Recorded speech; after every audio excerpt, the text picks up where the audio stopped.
Story 1. The extra pair of slippers. When I first moved into my tiny 1K apartment in Tokyo, the landlord apologized. "It's very small," he said, bowing. "But young people don't stay home much, right?" I didn't care. I was just happy to find a place cheap enough to survive on my new salary. The layout was typical: narrow hallway, unit bathroom, small kitchen, then a single room with a balcony. The previous tenant had left only one thing behind: a pair of gray, worn-out slippers. They were lined up neatly in the genkin next to my own shoes. I didn't like the idea of using a stranger's slippers, so I pushed them to the side and bought a new pair the next day, navy blue ones that actually fit me. That night, when I came home late from work, I opened the door and froze. The gray slippers and my blue slippers were lined up side by side, neatly, as if two people lived there. I laughed it off. Maybe I'd kicked them when I left. Maybe the delivery guy nudged them with his foot. I moved the gray slippers to the very back of the shoe cabinet. Closed the door. Next morning, when I left for work, only my blue slippers were out, just as I'd left them. But that night, again, when I came home and switched on the light, both pairs were lined up in the genkan. Gray on the left, blue on the right. I started to feel uneasy. I texted my friend. "Is it normal for landlords in Japan to come inside and clean or something?" He replied almost immediately, "No way. That would be a huge privacy issue." "Why?" I stared at the slippers. They were exactly straight. I moved the gray pair out onto the balcony and left them there. If they came back inside, I decided, I'd call the landlord. For the next 2 days, nothing strange happened. The gray slippers stayed outside in the corner of the balcony, getting damp from the autumn air. Then, on the third night, I came home later than usual after drinking with coworkers. I fumbled with the key, opened the door, and looked down. 2 pairs of slippers again. Gray on the left, blue on the right. I turned cold. I went straight to the balcony. The corner where I'd left the gray slippers was empty. I checked the lock. The door had been locked when I came in. My windows were locked. No signs of forced entry. Heart pounding, I called the landlord. He sounded sleepy and confused. "No one has a spare key except you," he said. "I certainly haven't entered." "Are you sure you're not just tired?" I wanted to argue, but what could I say? "Your dead tenant's slippers are rearranging themselves." Instead, I asked, "By the way, why did the last tenant move out?" There was a small pause. "He didn't move out," the landlord said quietly. "He passed away. In the apartment. But we cleaned everything carefully, and it has been some time." "How long?" I whispered. "About 3 months before you," he said. "He lived alone. No family." We ended the call awkwardly. I stood in the narrow hallway, my feet still in my shoes, staring at the slippers lined up in front of me. I told myself I'd throw the gray pair away in the morning. Sleep first. Think later. I stepped out of my shoes and slid my feet into my blue slippers. They were warm. Too warm. As if someone had just been wearing them. From behind me, at the entrance where I'd just been standing, I heard the soft sound of fabric touching the floor. I turned slowly. There was nothing there. Just the 2 pairs of slippers in the genkan.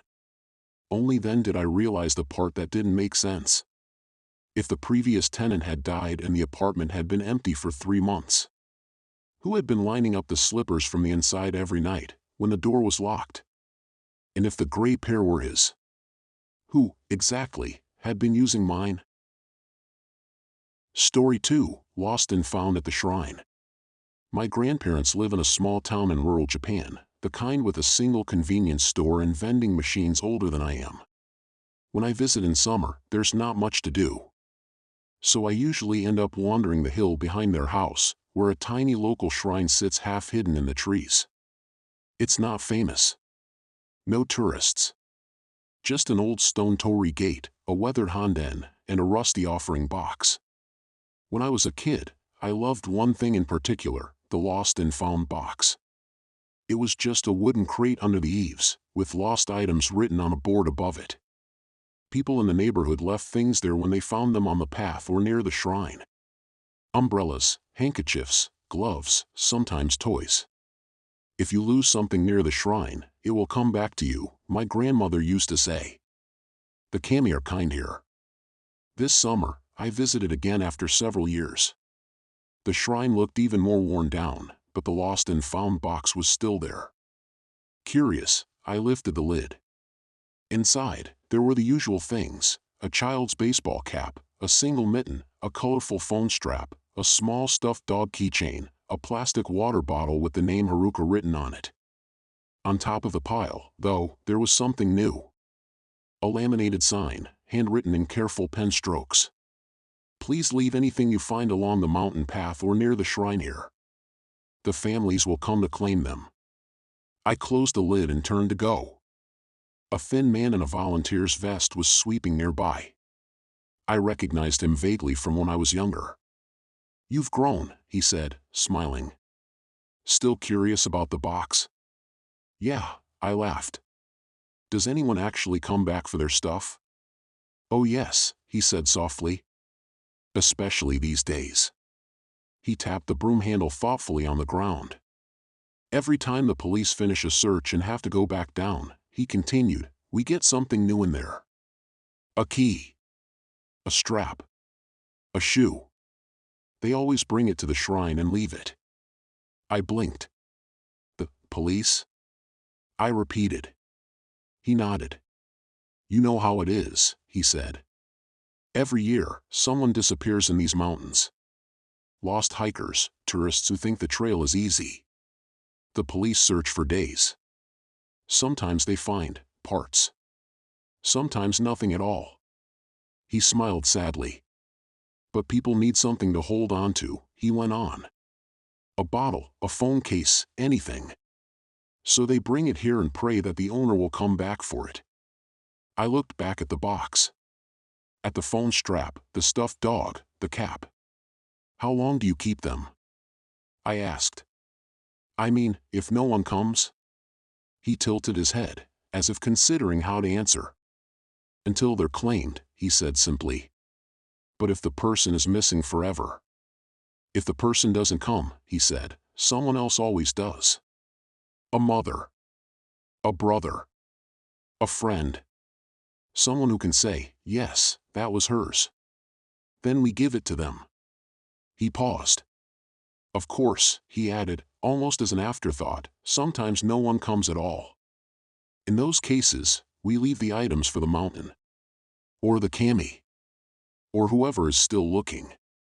He nodded toward the trees behind the shrine. For the first time, I noticed little bits of color deep in the undergrowth. A bright strap tangled on a branch. Something that looked like a shoe caught between rocks. A flash of white plastic in the dark. I shivered, despite the heat. That night at my grandparents' house, I couldn't stop thinking about the sign. The families will come to claim them. I realized there was something strange about that sentence. It didn't say if. It said will. As if, no matter how long it took, the box was never really for the ones who were lost. It was for the ones who had to go on living, needing proof that someone they loved had been here at all. And for anyone, or anything, else in the mountain that might feel attached to what was left behind. When I closed my eyes, I saw the box again. For a moment, I thought I could see a pale hand at the very bottom, lightly gripping the strap of the stuffed dog. As if the true owner was still there, waiting for someone to finally claim them. Story 3, The Practice Dummy. In high school, I was in the kendo club. We weren't strong enough to go to nationals, but we took practice seriously. Every Tuesday and Friday, we stayed late, striking the air and shouting men, until our throats were raw. Our dojo was just the old gym, with taped lines and a faint smell of dust and sweat. One autumn, our advisor told us we could use the gym even later than usual to prepare for a local tournament. "But," he said, "you have to lock up properly. And no one is allowed here alone." Always at least 2 of you. We agreed. That first late night, 7 of us stayed. We lined up, bowed to the front, and began warm-ups. On the whiteboard by the door, we wrote our names and marker under attendance. As captain, I always wrote mine first, Takahashi. Then the others added theirs. We drilled basics for an hour. The sound of our bare feet on the wooden floor echoed in the big, empty space. The windows turned black one by one as the sky outside darkened. We were halfway through a match practice when the lights suddenly flickered. Earthquake, someone muttered. But the floor didn't move. The lights stabilized. We laughed nervously and kept going. Around 9 p.m., our advisor stuck his head in. "Everything okay?" he asked. "Fine," we chorused. "Good," he said. "Last train is soon. Don't stay too long. And remember, lock the doors." He left. We finished around 9:30. Tired, we peeled off our bogu and folded our hakama. Everyone was chatting about convenience store snacks and test scores. I checked the attendance board as we left, making sure everyone had erased their names. Our advisor liked a clean board. 6 names were smudged out. Mine was still there. I wiped it away. We locked the gym doors and went home together through the cool autumn air. It wasn't until the next day that I noticed something was wrong. Our advisor was frowning at his clipboard during club. "What's up?" I asked. He showed me the printout he always kept of our practice records. "Yesterday's attendance," he said. 8 names signed in. But there were only 7 of you, right? I laughed. "You miscounted," I said. "We were all there. Me, Sato, Rio, the first years." He shook his head. "I checked the board after you left," he said. "I always do. 8 names." I frowned. "Maybe someone from another club wrote theirs as a joke." "No," he said quietly. "It was a name I recognized." He wouldn't meet my eyes. "Who?" I pressed. He finally answered. "Tanaka," he said. The air seemed to go thin. Tanaka had been our teammate in first year. He'd been the loudest voice during Ki, always laughing, always staying late to practice extra swings. He'd collapsed walking home from school one day in the summer. An undiagnosed heart problem. Our advisor had cried when he told us. We'd kept his name on the club roster, small, grayed out at the bottom. "Sensei," I said carefully, "maybe you just remembered wrong. Or someone else has the same name." He shook his head again. "It was his handwriting," he said. "I saw it every day for 2 years." He looked at me seriously. "Did anyone count out loud when you bowed yesterday?" he asked. "Line up, Suretsu, that kind of thing." I thought back. We always counted, out of habit. 1, 2, 3. Adjusting our positions so everyone fit. 7, I said. There were 7 of us. He nodded slowly. "And when you practiced Kakari Gaiko," he asked. "Rotating attackers?" No one mentioned anything strange. I remembered the feeling of being struck from behind more than once, even when I thought no one was there yet. The way sometimes, in the corner of my eye, a shurnai seemed to move faster than our tired bodies should allow. But we were all exhausted. We'd laughed it off as ghost stamina. "No," I lied. "Nothing strange." He sighed. "Erase his name if you see it again," he said softly. "And if you hear an extra pair of feet during practice, just let him have his turn." That afternoon, we practiced as usual. The gym was bright. The windows showed a blue autumn sky. 7 of us shouted "men" and "kote" until our arms ached. When we lined up to bow at the end, our vice captain called out, "Suretsu. Number yourself. 1, 2, 3. We went down the line. 7. We bowed. In the moment my head dipped, my vision filled with floor, I heard it clearly, behind me, just to my left. 8. No one else reacted. Later, When everyone had left, I went back to the whiteboard, pretending I'd forgotten my water bottle.